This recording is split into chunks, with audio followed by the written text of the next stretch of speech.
Maagang dumating si Mira sa opisina.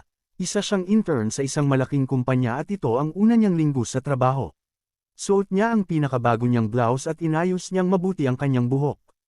Habang papunta siya sa meeting room na itinuro sa kanya kahapon ng HR, dama niya ang kaba sa dibdib. Gusto niyang gumawa ng magandang impresyon. Gusto niyang mapansin, pero sa tamang paraan. Pagpasok niya sa hallway ng mga meeting room, dali-dali niyang binasa ang mga label sa pinto. Napansin niya ang isang pinto na bukas. May mga taong nakaupo sa loob, nakasuot ng pormal, at tahimik na nag-aayos ng mga papel at laptop. Akala niya, ito na nga ang tamang lugar. Naglakad siya papasok, bahagyang ngumiti, at umupo sa pinakadulong upuan.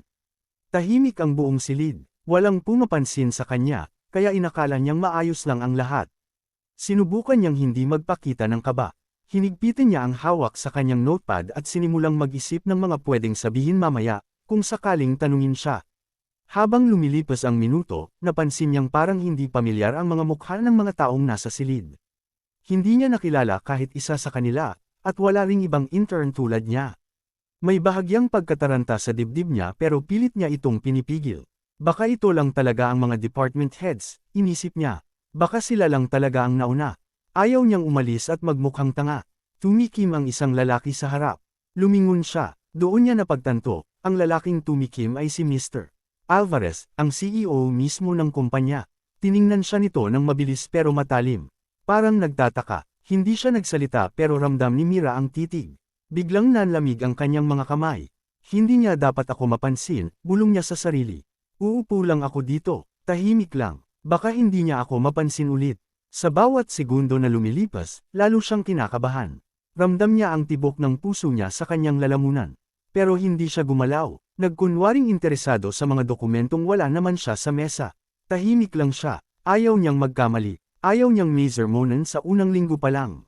Hindi niya alam kung lalabas ba siya o mananatili. Ngunit sa mga oras na iyon, isa lang ang tiyak, mali ang pinasok niyang kwarto, at hindi niya alam kung paano aayusin ang sitwasyon, tahimik pa rin sa loob ng silid. Ramdam ni Mira ang bigat ng bawat segundo habang nakaupo siya roon. Pilit iniisip kung paano siya makakalabas ng hindi nagmukhang katawa-tawa. Sa gilid ng kanyang mata, napansin niya ang isang lalaki na parang tumingin sa kanya ng 2 beses. Hindi niya kilala ang mukha. Hindi ito isa sa mga manager na naipakilala sa kanya noong orientation. Unti-unti siyang lumingon sa paligid. Isa-isa niyang tinitigan ang mga tao sa silid. Wala siyang kilala. Lahat ng naroon ay mukhang senior level na empleyado, malalalim ang usapan. May dalang mga folder na may mga confidential label, at mukhang formal ang usapan nila. Doon niya na-realize, ay, mali talaga to. Hindi ito yung orientation meeting na sinabi ng HR. Napalunok siya ng laway. Gusto na niyang tumayo, pero parang nakadikit ang katawan niya sa upuan. Paano kung bigla siyang magsalita ang CEO? Paano kung itanong kung anong ginagawa niya doon? Paano kung pagtawanan siya? Nagbalik sa isip niya ang naging usapan nila ng HR kahapon. Conference room B sa second floor, 10 a.m. Napatingin siya sa maliit na digital clock sa pader. 9:55 a.m. pa lang. Napasulyap siya sa maliit na sign sa gilid ng pintuan, Executive Strategy Meeting Conference Room A. Halos mamilog ang mata niya sa takot. Mali nga talaga, mali ang pinto, at lalong hindi siya dapat naruroon. Kinurot niya ang sarili sa binti, umaasang madyay gising siya. Pero totoo ang lahat, hindi ito panaginip. At lalo pang, sumisidhi ang kaba sa dibdib niya.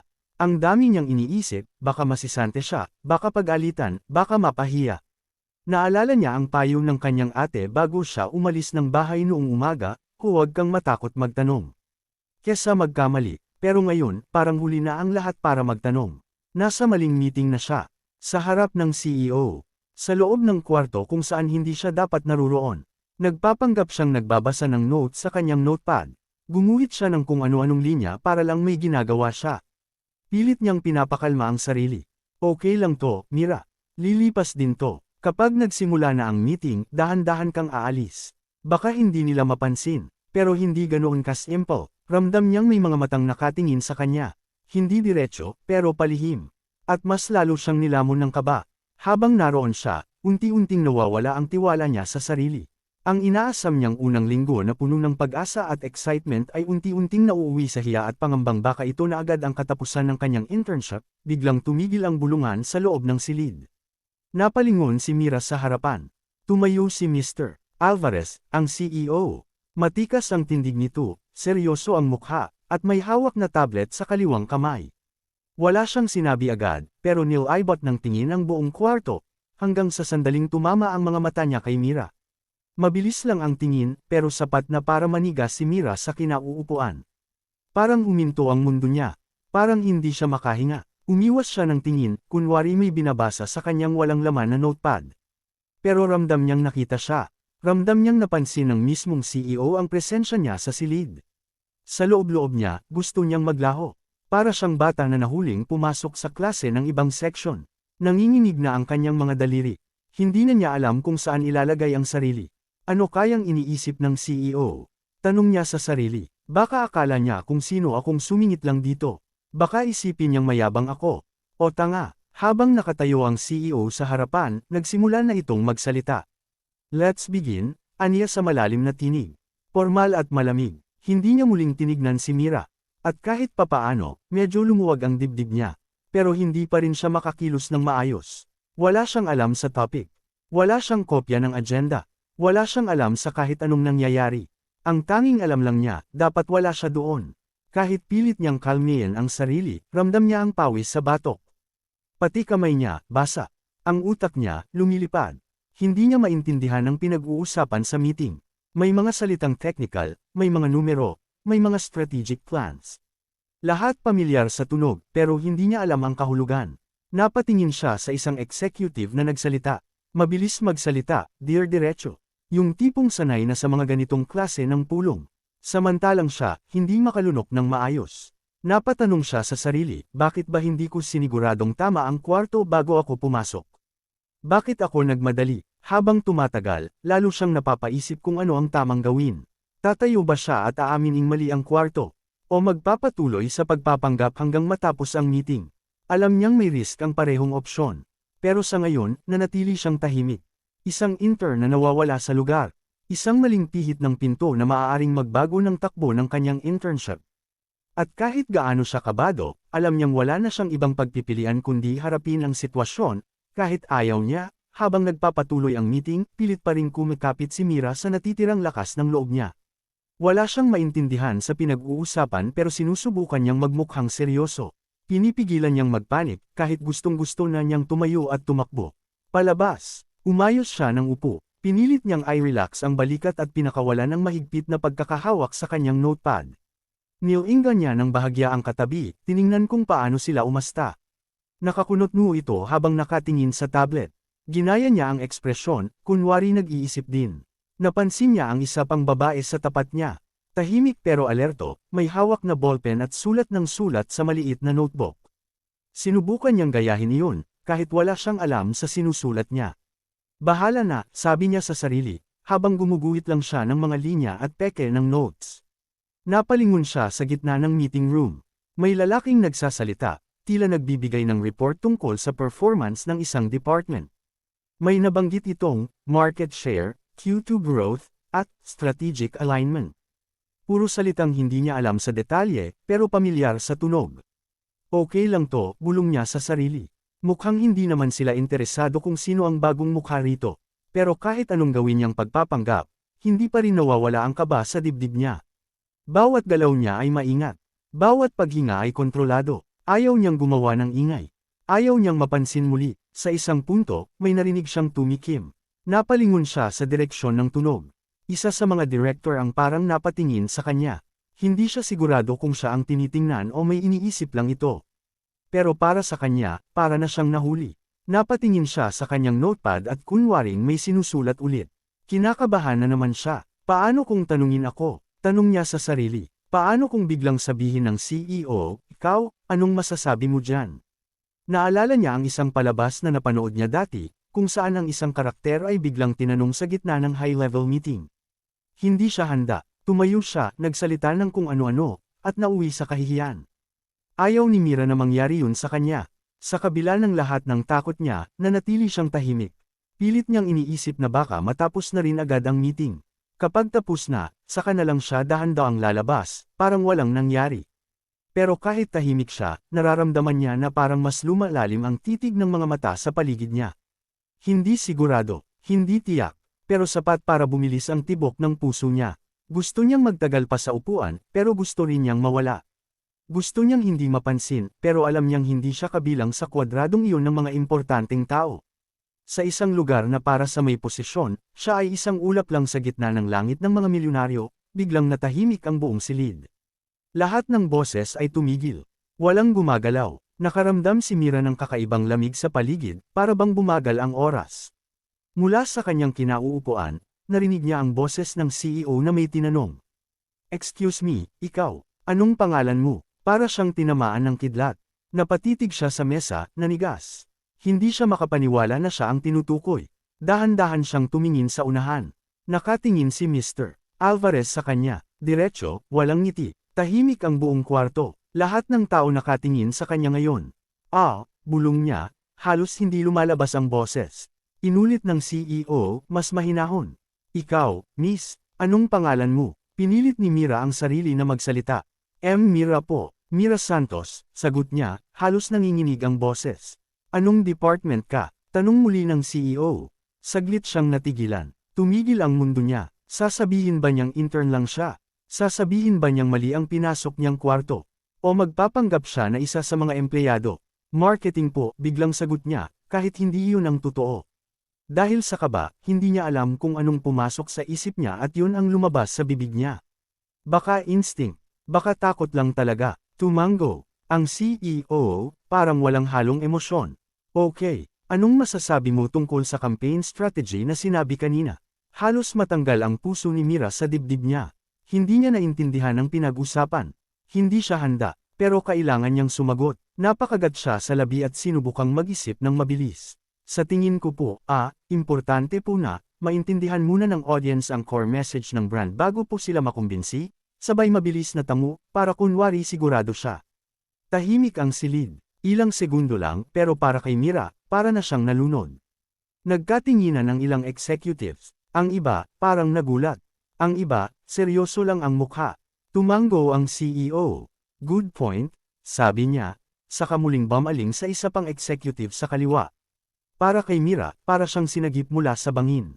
Hindi siya napag-alitan. Hindi siya pinagalitan. Sa halip, parang lumusot siya sa butas ng karayom. Pero kahit parang okay na, nanatili pa rin ang kaba sa dibdib niya. Hindi niya alam kung napaniwala niya silang lahat. Hindi niya alam kung may nakahalata. Pero sa ngayon, sapat na ang nakaligtas siya sa tanong ng CEO. Habang nagpapatuloy ang meeting, nanatili siyang tahimik. Ngayon, mas doble ang ingat niya. Hindi na siya gumagalaw ng wala sa lugar. At sa isip-isip niya, isang pagkakamali pa at baka hindi na siya makalusot. Habang muling bumalik sa seryosong pag-uusap ang mga tao sa meeting, hindi pa rin makapaniwala si Mira sa nangyari. Tahimik siyang nakaupo, pilit pinapakalma ang sarili. Para siyang bagong gising mula sa isang bangungot, pero totoo ang lahat. Sa isip niya, paulit-ulit niyang iniisip ang naging tanong ng CEO at ang sagot niya. "Buti na lang nakalusot," bulong niya sa sarili. "Buti na lang hindi halatang wala akong alam." Pero sa kabila ng bahagyang ginhawa, ramdam pa rin niya ang bigat ng kaba. Para siyang bumubuhat ng takot at hiya, kahit hindi pa naman siya napapahiya. Nagtagal ang meeting ng halos 30 minuto pa. Sa buong oras na yun, nanatili siyang kalmado sa panlabas, pero gulo ang isip sa loob. May mga sandali na naiisip niyang tumayo at umamin, pero tuwing papalapit siya sa ideya, natatakot siyang baka lumala lang ang sitwasyon. Habang nakikinig siya, napansin niyang parang wala namang may pakialam sa kanya. Ang iba, abala sa pag-uusap. Ang iba, nakatutok sa laptop. Wala nang tumingin sa kanya ulit. Kahit si Mr. Alvarez, abala na sa pagpapaliwanag ng mga slide na nasa projector. Unti-unting naisip ni Mira, baka nga hindi nila napansin. Baka akala nila bago lang ako sa team. Napangiti siya ng bahagya, kahit pilit.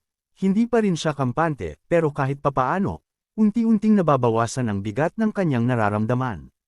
Naalala niya ang isang professor niya noong kolehiyo. Laging sinasabi, minsan, mas nakakahiya kapag masyado mong iniisip ang iniisip ng iba. Kadalasan, masyado tayong busy sa sarili nating takot, hindi natin alam, hindi naman pala tayo pinapansin. Habang papalapit ang pagtatapos ng meeting, naglabas ng mga dokumento ang isang staff at ipinasa sa mga nasa mesa. Nang makarating ito sa kanya, kunwari binasa niya rin ito. Wala siyang ideya kung tungkol saan iyon, pero pinilit niyang panatilihin ang professional look sa mukha. At sa wakas, tumayo na ang CEO. Thank you, everyone. Let's follow up next week, sabi nito. Doon lang tuluyang bumagsak ang balikat ni Mira sa pagluwag ng dibdib. Sa wakas, tapos na. Tumayo rin ang lahat. Ang ilan, nagkamayan. Ang iba, tahimik lang na lumabas ng silid. Hindi siya sigurado kung paano siya lalabas. Gusto niyang dahan-dahan lang, parang kasali rin siya sa grupo. Gusto niyang hindi magmukhang sabit. At habang papalabas siya ng kwarto, isang babae ang lumapit sa kanya. Hi, ikaw ba yung bagong manager sa marketing team? Tanong nito. Napalunok si Mira. Saglit siyang napaisip. Pero ngumiti lang siya. Hindi po. Intern ako sa kabilang department. Nagkamali lang po ako ng pasok ng room. Napatawa ang babae. Kaya pala. Pero ang galing ng sagot mo kanina, ha? Parang sanay ka na. Napangiti si Mira. Thank you po, sagot niya. Pagkatapos, tuluyang lumabas ng silid. Sa hallway, huminga siya ng malalim. Ang bigat na naramdaman niya mula pa kaninang umaga, unti-unti nang nabawasan. At habang naglalakad siya pabalik sa tamang meeting room, isa lang ang tumatak sa isip niya. Minsan, ang pagkakamali ay nagbibigay din ng tapang. Habang bumalik si Mira sa tamang hallway, ramdam pa rin niya ang pagod mula sa tensyon na dinanas niya sa loob ng maling meeting room. Pero sa pagkakataong ito, mas magaan na ang bawat hakbang. Mas maluwag na ang kanyang paghinga, at kahit pawisan pa rin ang kanyang palad, hindi na ito dahil sa takot, kundi dahil sa pag-amin at pagtanggap sa nangyari. Nang marating niya ang conference room B, maingat siyang sumilip sa loob. Andoon na ang ilang interns na tulad niya, may iilan nang nagsisimulang magkwentuhan. Nakita niya ang pamilyar na mukha ng HR na tumulong sa orientation nila kahapon. Ngumiti siya at pumasok ng dahan-dahan. Pasensya na po, medyo naligaw ako kanina, sabi niya, habang humahanap ng bakanteng upuan. Ngumiti ang HR. Okay lang yan, buti nakarating ka pa rin.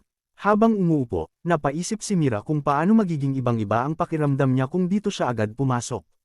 Walang kaba, walang tensyon, walang tanong mula sa CEO. Pero sa kabila ng lahat, alam niyang may natutunan siya. Hindi lang basta aral sa trabaho, kundi aral sa sarili. Tahimik siyang nakinig sa orientation. Habang ipinapaliwanag ng HR ang mga rules sa kumpanya, benefits ng interns, at expectations, nakikinig siya ng mas maigi. Ngayon, alam na niya kung gaano kahalaga ang pagiging maingat, at higit sa lahat, ang pagiging totoo kahit mali ang nagawa. Nang matapos ang meeting, lumapit ang isang kapwa intern sa kanya. Oy, ikaw ba yung nakita ko kanina sa kabilang kwarto? Tanong nito na parang may halong takang biro. Napatawa si Mira. Oo, mali ang napasukan ko. Akala ko talaga yun na yun. Grabe, sabi nila andin daw si CEO, sagot ng intern, parang nagulat. Tango ni Mira, andin nga talaga. Baka naman mapansin ka na nila niyan, ha? Biro ng isa pang intern na sumali sa usapan. Napangiti si Mira, pero sa isip niya, may kakaibang pakiramdam siyang hindi niya maipaliwanag. Hindi niya alam kung matatawa siya o matatakot sa ideya na napansin siya ng isa sa pinakamakapangyarihan sa kumpanya. Pag-uwi niya ng araw na yun, habang nasa jeep pa uwi, tinitigan niya ang notepad na dala-dala pa rin niya. Puno ito ng doodles at walang saysay na linya, pero para sa kanya, puno ito ng alaala ng isang umagang hindi niya malilimutan. Sa bahay, tinanong siya ng ate niya, "Kumusta internship mo, Day?" Napangiti lang si Mira, saka umiling ng marahan. "Masaya, nakakakaba, pero marami akong natutunan, sobra." Hindi na niya ikinwento ang buong pangyayari. Hindi pa siguro oras, pero sa puso niya, alam niyang hindi lang basta siya intern. Sa kabila ng kaba, sa gitna ng maling kwarto, tumindig siya at humarap sa takot, at sa paraang hindi niya inaasahan, doon siya natutong tumibay. Kinabukasan, maagang gumising si Mira. Mas iba na ang pakiramdam niya ngayon. Hindi na siya kasing kaba tulad ng dati. Hindi na siya yung intern na punong-puno ng takot at alinlangan. Sa halip, isa na siyang intern na may bagong tapang, dala ng isang di inaasahang karanasan. Habang naglalakad siya papasok sa opisina, hindi na niya kinabahan sa mga senior na nakakasalubong niya. Hindi na siya umiwas ng tingin. Bagkus, marahan siyang ngumiti at marunong na ring magpakita ng kumpiyansa kahit papaano. Pagdating sa kanyang desk, binati siya ng HR. "Good morning, Mira. By the way, pinatawag ka ng strategy department. Gusto raw nila makausap ka sandali." Napahinto siya. Ako?" Tanong niya, hindi makapaniwala.